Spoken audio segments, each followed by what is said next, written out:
Good morning. I Good think we're morning. hello. Good morning. Good morning.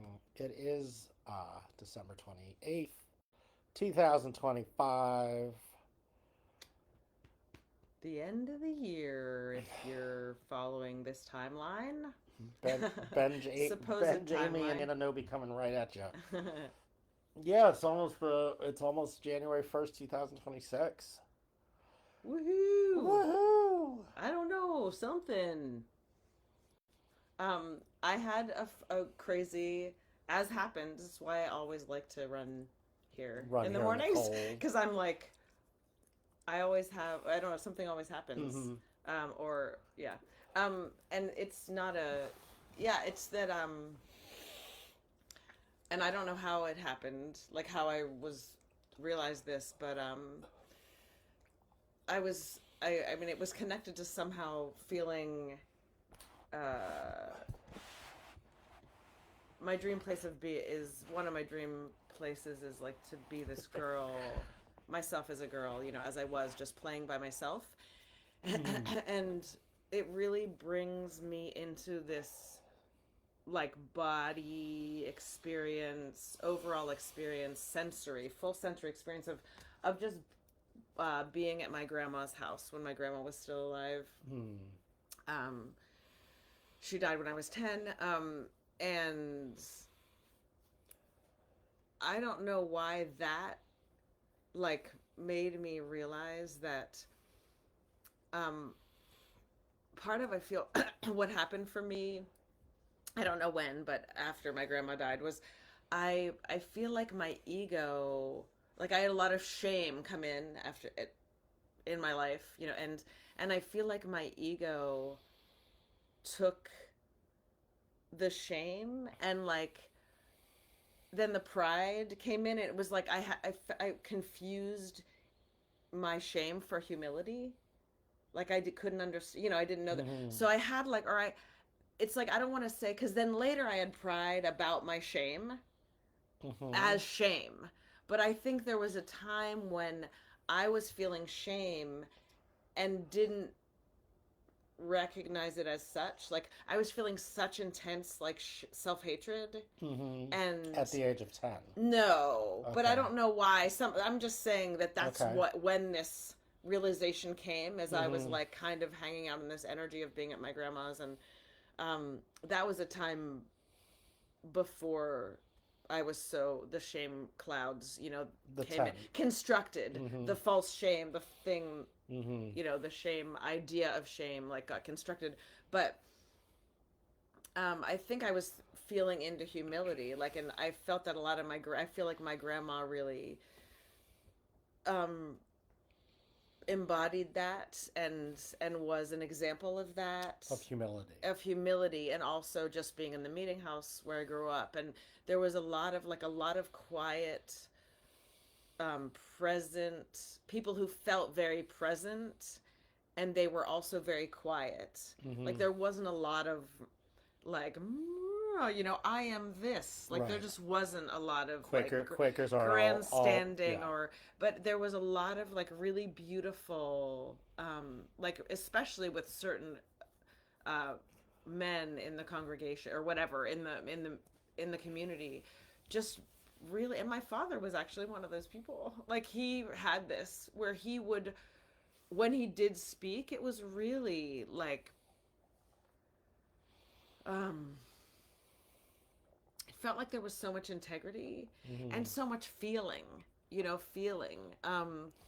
So, and that to me is somehow related to humility. Mm-hmm. I don't know. Anyway, Like humble. yeah, like, Mm-hmm. yeah. And I don't know how it all, I can't hook it all together, but it was just an experience I was having where I just realized like that there was a time in my life where I took my shame. It was almost like I don't know what. I don't know what. I just am realizing this. So Mm-hmm. I don't have the perfect way to describe it, but there was some way that like my ego or something took my shame, and like had, and like pride came in. So instead of it being devastating, like the shame was at first just like really intense, like you are garbage and you're not And it's like a fact. fit. Yeah, and you're not fit to, don't really deserve to live. I mean, really intense like Mm-hmm. stuff. Like you Mm-hmm. don't, you just have no purpose and no,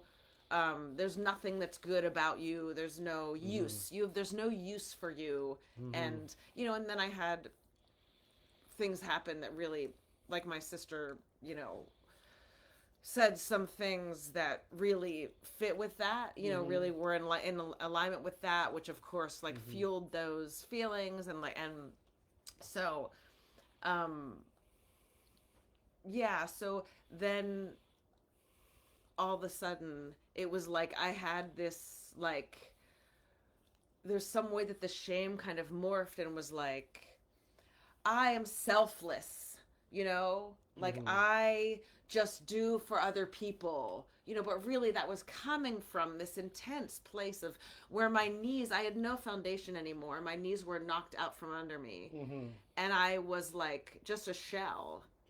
You know, I was so had my soul had gone, you know, under. A wall. Yeah, and Mm-hmm. so I was just like, but instead I had this like, I got all these props for like being so, and then I got, yeah, I got Like, what do you so mean? Like, what did the props look like?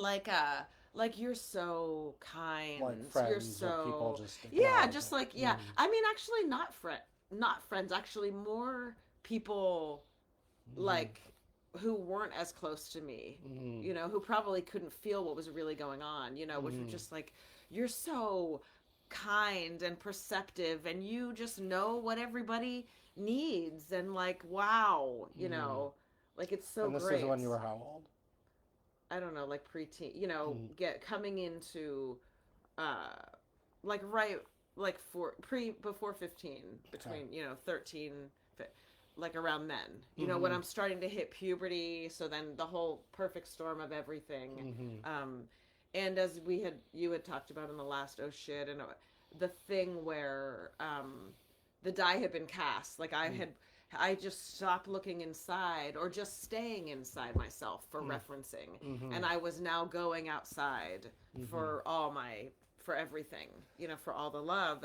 So, and then where I got the love was like around doing for others, and Mm-hmm. like, and that is a Quaker thing, you know, also like doing Mm-hmm. for others. But I had no self anymore, so, and I was doing nothing for myself. And Mm-hmm. that's another part of it that I realized is that I feel like I couldn't have true humility, because I didn't have a self. Like there's something about how I needed to really feel how loved I am again, to really have what is true humility. It's like Mm-hmm. giving from a place of, instead of moving from a place of lack and Mm-hmm. doing everything from a place of lack, which the energy of that, I can speak for myself, and I was like not wonderful. You know, it was like I was still trying. There was a desperation to in my giving, Mm-hmm. and and maybe that's, you know, being melodramatic or whatever. But my dreams really helped me feel this, you know, because I had dreams about this that really helped Mm-hmm. bring this into focus. This is a lot of talking about this, more than I thought I would. But anyway, it's just really I was like, wow, it's like this whole thing kind of came to light all at once, you know, this This kind of morning.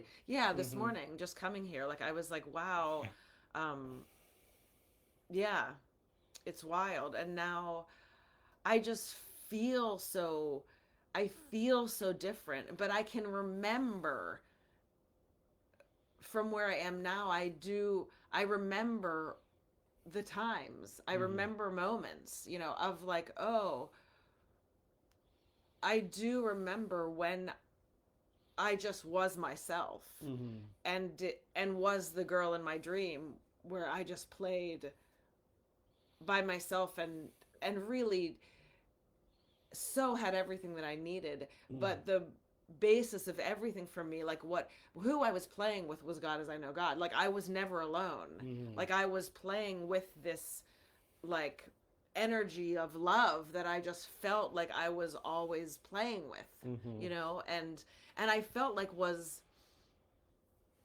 mine, not mine like as a possession, but I felt loved back. It was like so reciprocal. You know, it Mm-hmm. was just like I just was like, I never even, it was just so there. I never ever thought of a time that it wouldn't be there or I Mm-hmm. just, yeah, just like, Mm-hmm. just being fully present, you know, Mm-hmm. without any other extraneous thought, like in whatever the game was that I was playing with my dolls and with the wooden animals and, Mm-hmm. you know, and, or just with like my imagination, you know, and but I would do things, and as I was in the dream, I was like, I used my hands, but the things in my hands were in my imagination, in my Mm-hmm. imagination, you know, like anyway, it's just very specific as dreams are, and I feel now that I said that I feel vulnerable and like almost pain of like it feels so um intimate, you know, the intimacy of it, Mm. that I can almost feel like it's not okay to share or like it's, Mm. you know, Such, yeah, yeah, it's such a gift for others, and yeah. you are. It's a gift So, for me. you know, yeah, and then Yeah, I remember like like it brings you back into this liminal mm, state, or this child state that is just is a energy source. mm, That's yeah, how I'm experiencing it. yeah, Yeah. yeah, yeah. So I am,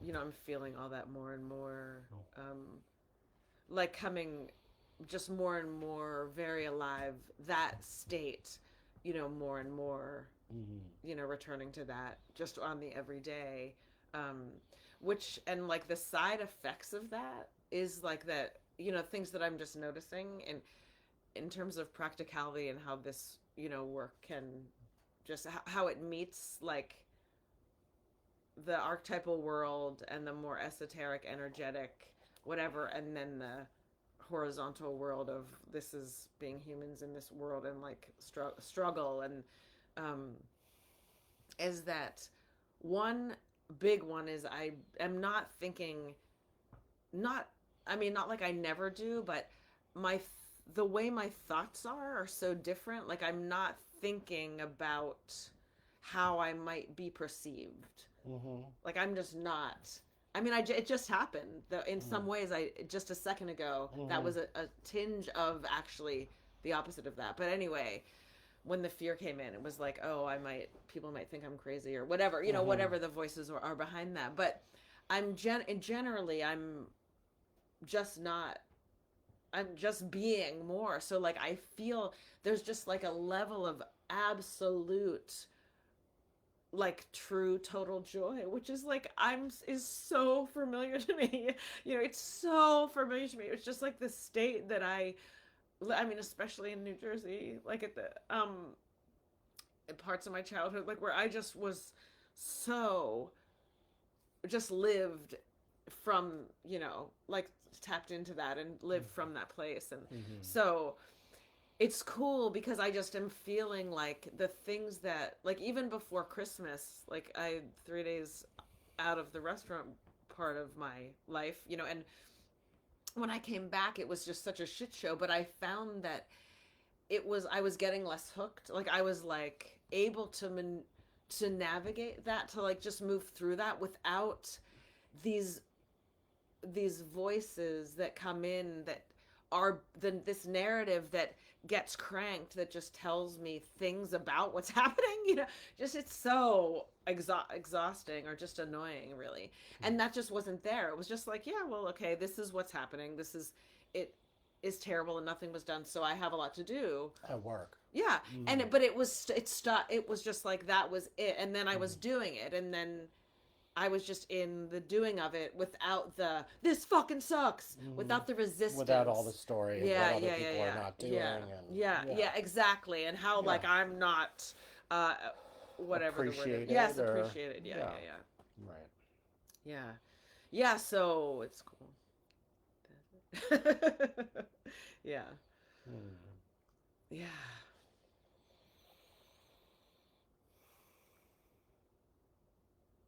yeah. So much about pride and shame. It's just so interesting. I'm just also very Mm. interested and curious about the whole thing and like how it it's the psyche or what, it's amazing how it works, like the protectors and the ego and all that stuff. And like I have this vision of it as like something being really, I don't know, things being like pulled apart, but not in this way that I usually feel the dreams pull things apart, but it's like this machine when we're born, it's like something is just beautifully working, Mm-hmm. like as we're born, and in and and then it just, like, things come in and fuck that beautiful machine up, Mm-hmm. and that's what it's like. The shame came in, and then something came in to kind of protect me from the shame in a weird way, because the shame was so, like, I just wanted to kind of die. I thought about suicide a lot, and what, Mm-hmm. because I was really believing the voices that were telling me that I wasn't worth, Mm-hmm. worth being here. And and and then, like, something came in to kind of help me with that by making the shame, turning the shame, having pride about the shame, or like Mm-hmm. turning the shame, like twisting it into like this other, slightly other thing, like a part of the machine was like, and like all, Mm-hmm. um I don't know, this is just helpful for me, I guess. It's how I process things. It's like I have like images and feelings of these images, and there's something about the um like intensity of uh how strong things have to be to pull apart, like how things get so solidified, like Mm-hmm. ideas or these protectors in these ways that we are Mm-hmm. trying to survive, the things that we develop, and how Mm-hmm. they get so like calcified. And feel so real. I mean, Yes. it's they get calcified, and like this relates a little bit to what I've been feeling and what we talked about a little bit earlier, like yesterday. It's like they get calcified, and there's some like essence of them it actually not even being a real thing. Right, like Like shame. not Yeah. only is it not a real thing, but it gets like if we think it's a real thing, and then it gets calcified Yeah. and solid, but that in fact it doesn't even exist on some in Right. some plane or some level. So like my dream that I talked about, I think last week also about having the booty, the kid's booty in the toilet, and the woman, the librarian woman, comes in, and in the dream I want to hide the booty and make sure Mhm. she doesn't see and pray, please let it Mhm. flush Mhm. and not get Mhm. stuck. Mhm. Like, and then I can just not feel that, meaning that I can just feel I can feel like, oh, like let her come in and see and help, Right. and that those are like the other the way I responded in the dream is like the calcified shame that is so familiar that I've known for so long, which is just on some level this feeling of a contraction, like oh shit, Mhm. here's a moment I need to hide, whatever Mhm. it may be. There's Mhm. just like something Mhm.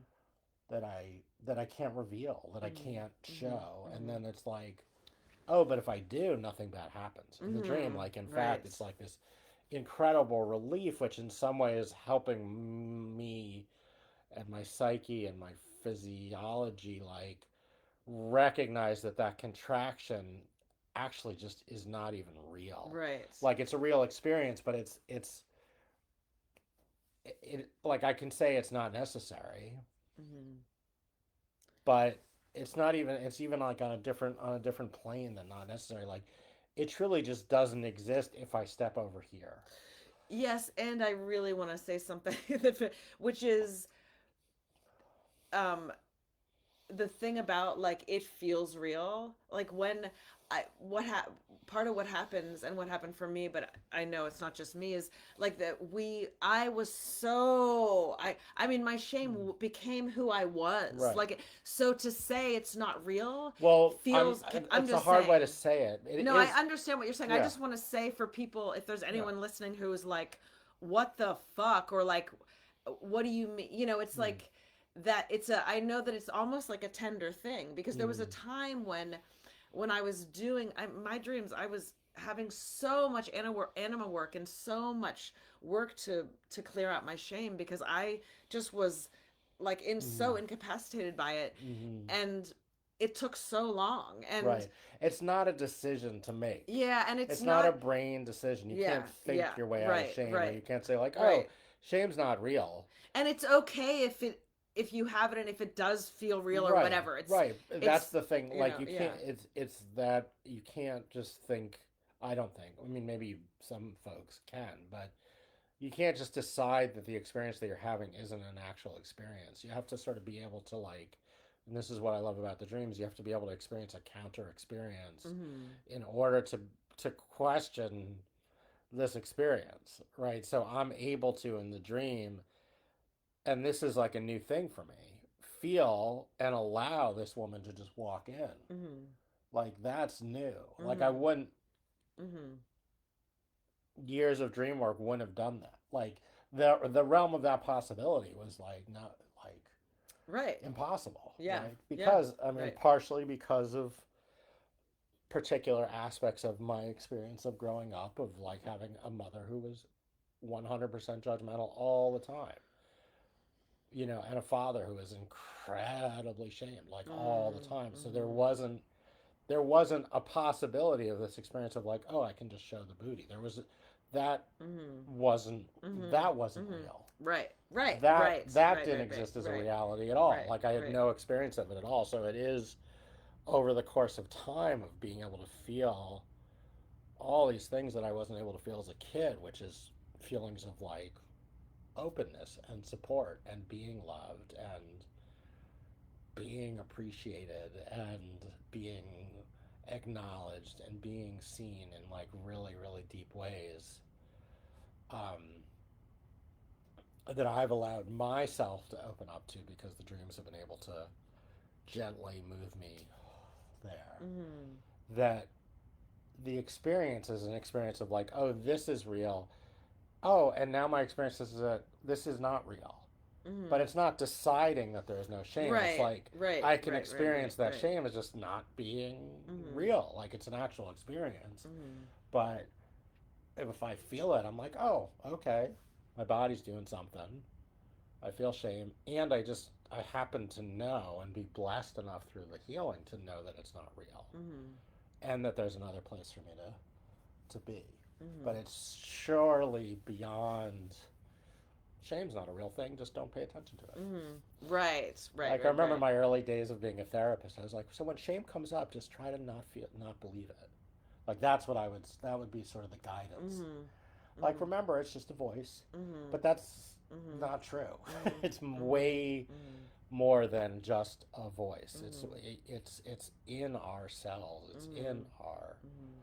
bones, and part of how I feel that is being able to feel a dream, Mhm. being able to feel this moment where I see these writings related to my elementary school life and that age, and be able to be in that age in a new way, be able to be that old in a new way where there's this just anima sense of appreciation of wonder of that time, which Mhm. at the time I didn't feel any sense of appreciation of wonder Mhm. at that time. Sure. So Yeah. yeah.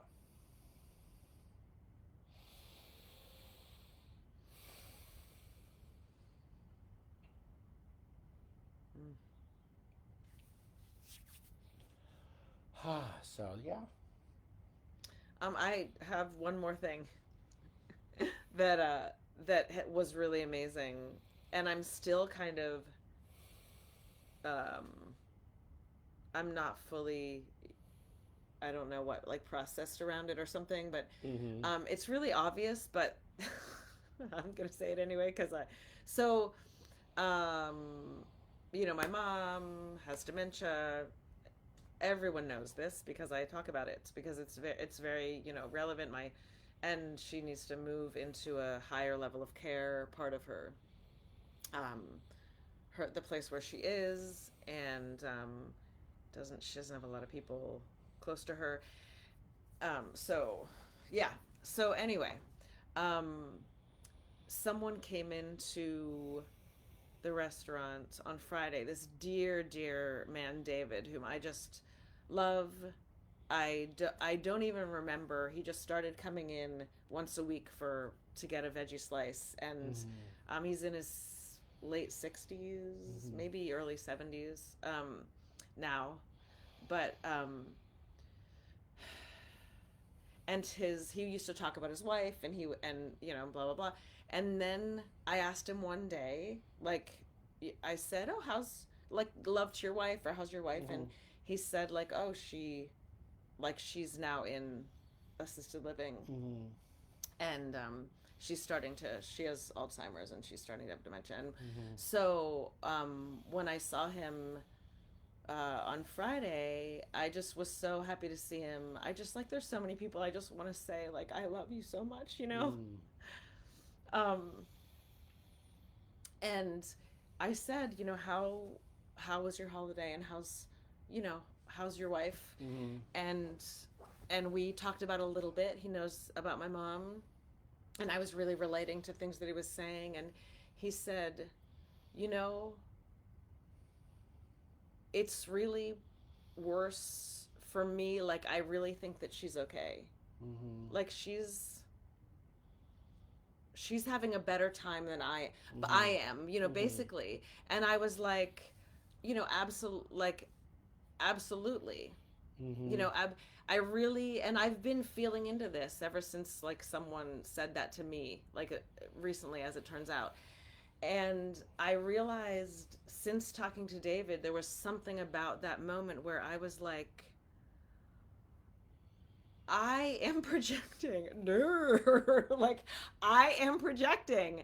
And I don't, it's like I have some idea of what her experience should be. Mm-hmm. I want her, even as I'm telling her, like, Mama, things aren't, like, you're not going to be able to get back to how you could walk before. So, Mm-hmm. like, what can you do? Like, how, you can ride the bike. Like, go ride Mm-hmm. that bike. Like, that's a thing that you can do, and you don't have pain. So go as many times as you want. Mm-hmm. Because all she would do is walk and walk and walk and walk and walk, like, Mm-hmm. literally all day. Mm-hmm.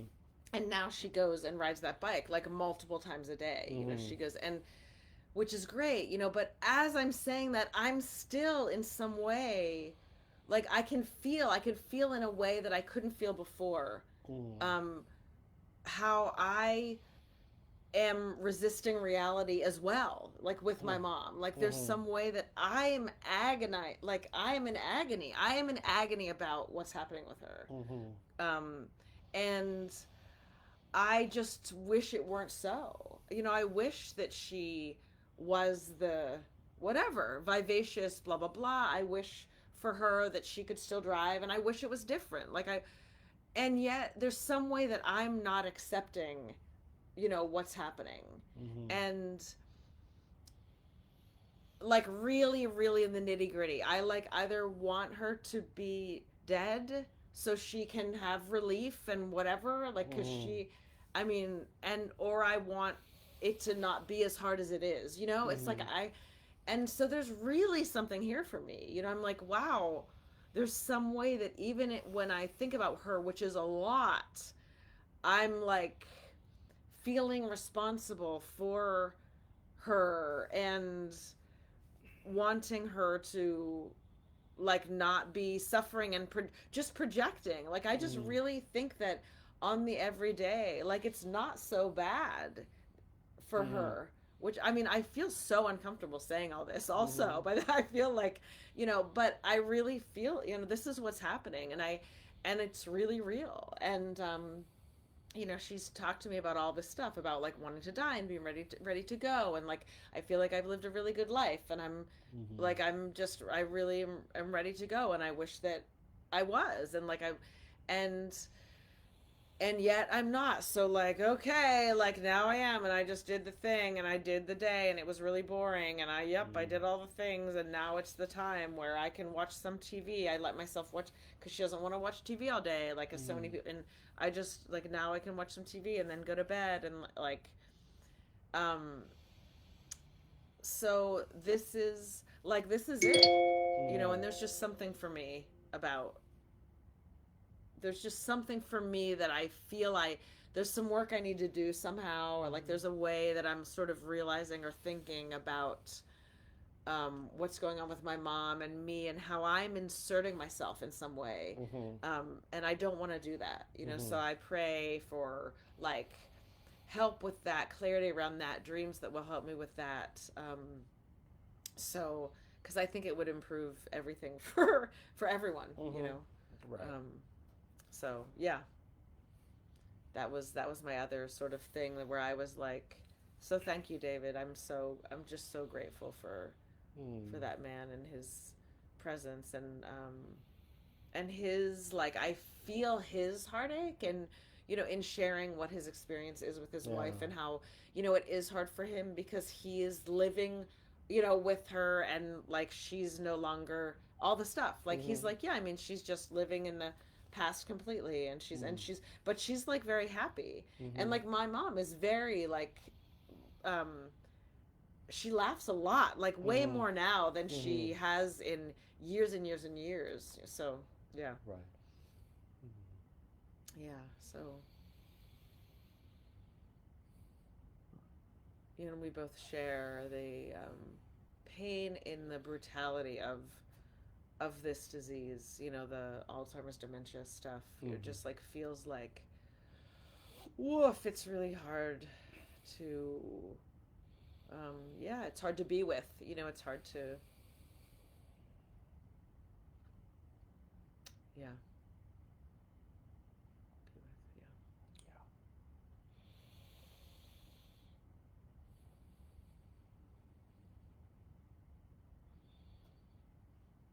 Yeah. Right. I guess that's it.